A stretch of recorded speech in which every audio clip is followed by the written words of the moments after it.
кош канат. Сенин жолуң мага душман кас болот.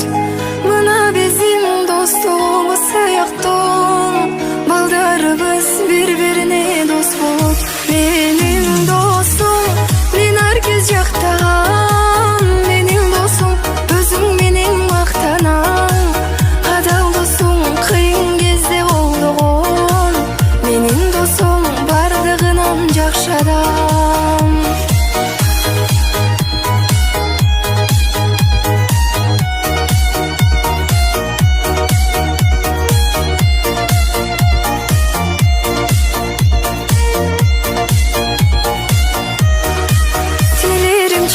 Башыңа бак консун деп